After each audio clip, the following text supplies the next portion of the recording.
Well, what's going on, everybody, and welcome to another episode of, should call it the Morning Drive, right? It should be the Morning Drive podcast. Anyway, the Morning Rant with me, Steve, as I try to back out of my driveway, but I'm parked like sideways in it because I was trying to give room for my wife to pass by me. So anyway, so I'm leaving. I'm gonna go run by our office real quick and see one of the drivers that's there. And I wanted to make a video and talk a little bit about some of the stuff that I've been talking about recently. Many of you guys may have seen, I put out a couple of videos. One, surprisingly, is doing very well on YouTube. And then even yesterday's video did pretty well. I was talking about these terrorist attacks, and make no mistake, I firmly believe the cyber attack was meant to look like a terrorist attack, and now everybody's covering their ass because they didn't realize the guy wrote an email. I believe that the email is authentic. Now, for anyone that doesn't know, apparently this guy was an 18 years Special Forces Green Beret, apparently rented a CyberTruck from Turo on the same day as the Tesla, or the same day as the New Orleans massacre. Drove all the way from Colorado to Las Vegas, where he blew himself up. Well, but he killed himself first, and then he blew himself up in front of the Trump hotel there. Now, a lot of people at first were saying, hey, nah, maybe it was the batteries that blew up or something like that. Yeah, I got this. Maybe it was the batteries that blew up or something like that. But turns out that no, he had a bunch of fireworks, gas cans, camping, oil, all sorts of stuff in the back of his truck. And he had some sort of detonator device that caused everything to blow up. And the one thing they haven't been able to figure out is how he was able to detonate it after he apparently took his own life with a Desert Eagle, which, I mean, there's so much that doesn't make any sense. The fact that this guy had like a bomb that a little kid could make, kind of, especially because he was a Special Forces guy, doesn't really make a hell of a lot of sense to me. And then when you look at everything, you know, there was a podcast yesterday that released what they're calling his manifesto. I don't know. I think it was just a letter. But he sent a letter to some other podcaster that's in the intelligence community and basically saying, hey, I'm essentially a whistleblower. The government's doing some shady stuff. Chinese have spy drones up in the air, and that's what all those drone things were. And he knows what they are, and the FBI is chasing him, and they're following him, and he knows it, and he's just trying to get to Mexico to get out of the country, and he doesn't feel like he's going to be able to get out of the country. That's me paraphrasing it. and then the guy, then what happens in Las Vegas happens, and it kind of leads you to be like, well, what the hell is the truth, right? And frankly, I have no idea. I just don't believe. I think there's too many weird coincidences about this to, like, for example, Tim Kennedy. He's an ex-Green Beret / UFC fighter. He's very famous. He tweeted out on X, or he X'd out, whatever you want to call it. He tweeted out, does anyone know this Matt Berg guy, or whatever the guy's real last name was? Does anyone know him, you know, in the Special Forces community? Because it looks like he was an 18F, which I believe is the Green Beret. And then news breaks that Tim Kennedy was actually on a History Channel reality TV show where his partner was this guy. And so you're saying, like, they were both in the Special Forces. They both did a TV show together where they were partnered in competing against other Special Forces people, and on the History Channel. And he tweets out that he has no idea who he is. And I'm thinking to myself, like, this is, you know, and there's been a lot of weird stuff about Tim Kennedy coming out recently. You could just Google it, about whether or not he actually has any of the accolades that he says he does. And I'm not getting into that because I'm not part of that community. I was never in the military. Not for lack of trying. I tried, but I had asthma and they wouldn't let me in. And yeah, it's just, it's really, the whole thing is just weird. And then you have the media for the New Orleans bomber.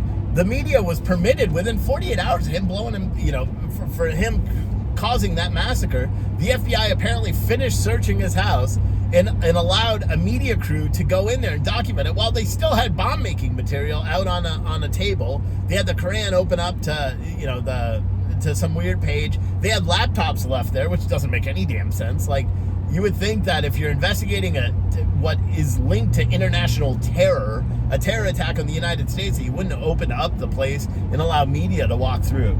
Miss Yoga Pants there, for anyone that hasn't seen that video. And I'll be honest, I didn't even watch it. I started watching it, and then I was like, I'm not watching this, because this is all hyperbole. You know what I mean? It's in my belief, it's all set up. I can't believe any of that stuff. I believe it's all set up. And then we have the other one. Now, the other one, I actually made like 7 or 8 different videos yesterday, but I couldn't find a way to actually like say what I wanted to say while potentially in having a video stay monetized, let alone up online. I kept getting mad and losing my temper. And so I'll try it again. This next one, remember in yesterday's video, I talked about the truck driver who got pulled over on Interstate 85 in Greenville, South Carolina. And when the DOT officer walked up to him, he said, "Hey, I got a bomb in my truck." The DOT officer, was able to place him in custody, and then they had to close down the interstate for several hours, waiting for the bomb squad to come and do their thing just to determine, he was just joking. There was no bomb. Well, it turns out that guy was working for a company called Globe Transportation out of Illinois. Go figure, an Illinois carrier. They have over 300 trucks and over 300 drivers. I wonder how many of those drivers have actual CDLs to operate a vehicle, let alone a license. Because this guy didn't. He didn't have a CDL. He was driving an 80,000-pound weapon without a CDL. And the truck, and according to the police report that I read, the truck it wasn't even registered. So it probably didn't have insurance or anything. And it's just kind of, if you think about it, everything that's going on, there's so many things we could do to actually protect ourselves in this country, and we choose and we opt not to do them. You know what I mean? Like a trucking company, right? So what should happen to Globe Transportation out of Illinois? Well, I'll tell you what should happen. They should all be shut down, every single one. I'm sorry for the 300 truck drivers that may be legit there, but that company should be shut down. Why? Because they're not qualifying their drivers properly. Here's the thing. You know what we get as soon as a driver, because it does happen, a driver doesn't renew his medical card or something and he loses his CDL, and then they just got to go and submit proof that they have the medical card.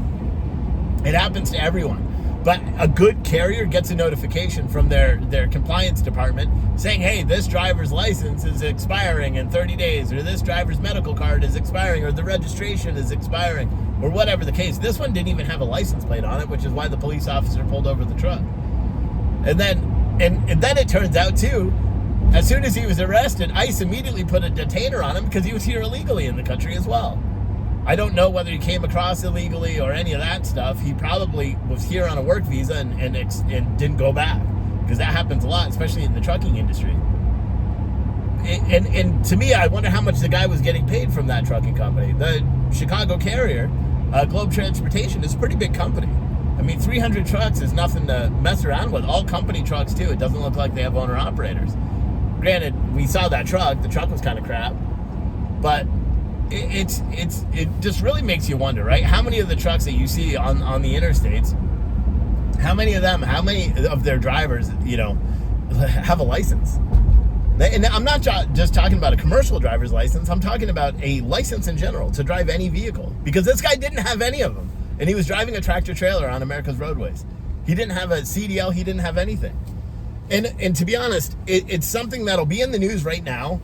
And it'll be in the news, and I don't even know if it made national news, to be honest, because with everything else that's been going on. And then yesterday they were covering the House Speaker vote like anybody gave a shit. They were covering that for hours yesterday, and which I tell you what, that annoyed me. It annoyed me just as much as 2 years ago when they did it. I just hate it. With Kevin McCarthy, remember, I think they did like 9 different ballots or something before they finally voted him in. So Speaker Johnson, it remains. He was like appointed last year after Kevin McCarthy was gone. Speaker Johnson is now still the speaker, and he's going to do more and nothing. I think Thomas Massey was the only one that actually stood up. And Here, without getting too political, all of our politicians, regardless of what side of the aisle they're on, Republican or Democrat, they're all backstabbing losers. And I'll say that with 100% certainty. It doesn't matter whether they're Republican, it doesn't matter whether they're Democrat, it doesn't matter whether they're independent. None of them actually care about you. They don't care about me. They don't care about anything. They only care about enriching themselves. You know, you would think that a politician that is elected into office would represent their entire constituency, right? You know, and cross those party lines and say, okay, well, you know, I may have gotten 70% of the Republican vote, but there's still, you know, another 50, 60, 70,000 people that I'm supposed to represent. Because you don't just represent your party in DC, or at least you're not supposed to. That's the whole reason why we have the two parties in there, is because you're supposed to have a balance. So you're not just pushing the same agenda all the time. And that's why nothing can get done. That's why non-CDL drivers driving tractor trailers across the roadways. That's why we got train derailments happening across America. That's why our you know, this winter storm that's going to come, and it's going to impact the whole Northeast, or the whole, actually, Central East, the seaboard through, you know, seaboard, all through where I am now, actually. That's going to come, and it's going to ruin it. And we're going to have supply chain implications because of that. There's going to be, you know, I know, for example, one of my drivers right now is picking up in Virginia. He has to, and this is the load that I had to recover while I was doing legs this morning at the gym. He had to, his load actually didn't cancel. He went there and gave him the PO, and they're like, yeah, this is a good load, but this is a train load. It's a rail load, not a truck load. The broker is a big mega broker, one of the biggest ones in the United States. When I called them, they're like, you know, we're going to have to call you back. In my experience, I know that they never actually call me back on the weekends. I wasn't going to keep the driver there, so I asked them to bounce us from the load. We do enough freight for them. It doesn't impact us at all. And they were fine. And then I booked another load right with them. But now this load's going to Florida. So this guy is going to have to essentially fight the storm, and he doesn't even he's got enough hours to pick up the load and maybe get an hour down the roadway before he has to stop and do his 10 anyway. And so he's going to be impacted by all the traffic. You know, it's going to happen. You know, sometime, like, here's the thing, and I know I just rambled on for about a minute and probably lost a couple of people, but that's okay. We can't fix anything, and it doesn't matter what party's in power, because here, look, everyone, I'm a Donald Trump supporter. I voted for the guy. And then he goes and he nominates Sean Duffy. You know, Sean Duffy of The Real World, MTV's The Real World. Rachel Campos Duffy from the morning Fox News show is the wife. He used to be a congressman after he was on Road Rules. He appointed Sean Duffy to be the Department of Transportation secretary, to be a cabinet member. The guy has no experience whatsoever. I take that back. The only experience he has is he voted for MAP 21, which impacted all, you know, that all the truck drivers that watch this, all the ELDs and shit that you have to have now. Yeah, it's that guy. He's one of the 292 members of Congress that voted for it. And this guy is now going to be in charge of the entire Department of Transportation. Come on, dude. Doesn't make any sense. Nothing's going to be able to change. And everyone, like, I originally was really pissed about it and wrote about it on Facebook, and then everyone was attacking me, saying how you just need to trust Donald Trump and know that he also endorsed Dr. Oz, guys. That guy's not a Republican. He's never been a Republican. I could support Donald Trump and still be critical of his nominations and appointments and people he supports, because frankly, I just don't. And that's a privilege of being an American. I'm allowed to have my own opinion, because opinions are like a-holes. Everyone's got one, right? Well, that's mine. He just makes shitty picks. You know, like the Sean Duffy pick is horrible. It's horrible. Nothing's gonna be accomplished in the transportation sector. You know, nothing's gonna be accomplished with trucking. Nothing's gonna be accomplished with any of it, because it's just simply not going to. You know, and it sucks. You know, and then we're gonna have more drivers without CDLs. We're gonna have more of these terrorist attacks, or whatever the hell the CyberTruck one is. I don't know. I mean, that seems like something out of a Robert Ludlum novel. You know, do I believe he did it to himself? Absolutely not. And I'll say that 100% conclusively. I don't know. Do I believe that the manifesto that they published was real? I don't know that either. But I could tell you with 100% certainty, I don't believe anything that comes out of the media. If the media reports something now, I just assume it's false. because the media is so slanted. It doesn't matter what side. If you watch Fox News and you watch CNN, they could cover the same story and you're going to have two different narratives, none of which are true. They're just slanted on whichever viewpoint the other, the loudest person wants. And I guess it's been like that for a while. That's the whole reason why I started the media business several years ago. And just like everything else, we got watched, the media side died down because we got tired of, I know I did, and I know my writers did too. We got tired of writing about stuff and just constantly being negative, but the only thing we were writing about was negative because nobody else talked about them. Like when we did our mass shooting report, there was mass shootings last night all over the country. Not one of those will be on the news. Not one. And it's purely because the victims are minorities and the offenders are minorities, and the media doesn't care, so they don't talk about it. I mean, in Washington, D.C. last night, I believe, there were 4 people shot. 2 were transported, a male and female were transported by ambulance. 2 other people ended up showing up to the hospital. That qualifies as a mass shooting. We're never going to hear about it on national news. The only reason I saw it is because I follow all the media pages on social media still. So I hear about those kind of things. And we hear, how many truck drivers get pulled over every single day and don't have licenses? When they did the blitz, what was it, a couple of months ago, they did a big blitz. I think I read that there was over 1,000 drivers, granted this is like 100,000 trucks, there were over 1,000 drivers that had either suspended licenses, did not have licenses, did not have medical cards, which precludes you from being able to drive a truck, may have been the wrong word, and then another 1,500 to 2,000 trucks were put out of service because they were just unsafe to be on the roadway. The California Highway Patrol has a Twitter page where they all, I think it's, I don't know which one it is, but they always post the pictures of the trucks that they pull over. And I tell you what, some of these trucks, I don't even know how they get away with being on the road. And I run a trucking company, guys, so I'm not talking out my ass here. I know it's not easy and it's expensive. That's the one thing that doesn't make a hell of a lot of sense. We can't get paid more for hauling the freight, but everything else to do with trucking costs more. I've said this before, and, truckers that are watching will understand. Freight brokers probably don't care. But the detention rate when I started in this industry was $35 an hour. And that was like 18 years ago. You know what the detention rate is right now? Same, $35 an hour. Everything else is increased, but detention and accessorials, like you could drive 200 miles, have your load canceled. You know what you're going to get? $150. And sometimes if you have, contractual contracts with people and you have contractual agreements in place with accessorials, you can do a little bit better. But a lot of people on the spot market don't have that time, and a lot of brokers won't do it either. And the funny thing is, the broker's probably charging $75 an hour for the detention. They're making the same amount or more than you are. But that's just how it is. That's just the industry that we live in now.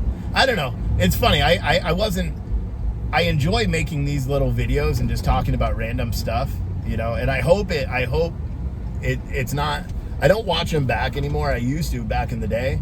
I used to watch them back, but I don't anymore. Now I just kind of rant until I don't want to rant anymore and shut it off. And I'm pleased that so many people are watching it. Because it's helpful to me just to be able to get stuff out, because many people that knew me from the political side of things and then now know me from the corporate world, they're like, don't you miss it? And I'm like, I don't miss it, but maybe a little bit. So, I got a text message from someone yesterday saying, glad to see you're back. And I'm like, I'm not back. I just make videos. I mean, the whole purpose of me being in my truck right now, driving around, is to make this video. I told my wife I'm going to go do it. I'm just going to go drive around. Granted, I got to go by our terminal to see if one of the drivers dropped off a trailer, but I could have did it on Monday. But I wanted to make a video and explain some of this stuff, because I sit now and I swear at the, my phone when I'm on Twitter, or I swear at Fox News if I'm watching that, because I hate what they're saying, and I just wish someone was like me that could do it full time. And I'll probably never be able to do it full time, but I'll try to make more videos regularly. If you like this video, please make sure you like, share, and subscribe. That helps me to do it. I'll be honest, I check YouTube all the time now, and I see, for one, YouTube's got me monetized. I love that. And secondly, it's just cool. It's cool to see how many people are watching it. I did a video yesterday. It's got 1,700 views. Not as much as I used to when I had a bunch of the political talk or riots or anything. But that means 1,700 people, give or take a couple that watched it more than once. watch me talk about some random shit. And I just think that's very cool. And so I encourage all of you guys to keep doing it. If you have a topic you want me to talk about, I'll do it. I'll try to steer pretty light on the politics, because that's what I want to do. Because my corporate position, and obviously all the views expressed here, mine and mine alone, they don't represent any company I work for or represent. But yeah, I don't know. It feels good to vent. It feels good to know that other people, I always like the comments where people are like, oh, I missed you. You're the only person that like says out loud what I think. And I'm like, yeah, I am. Yeah, I am. Anyway, that's my video for the day. Please like, share, and subscribe. Share this video out to all your other friends. All right, we'll see you later. Bye.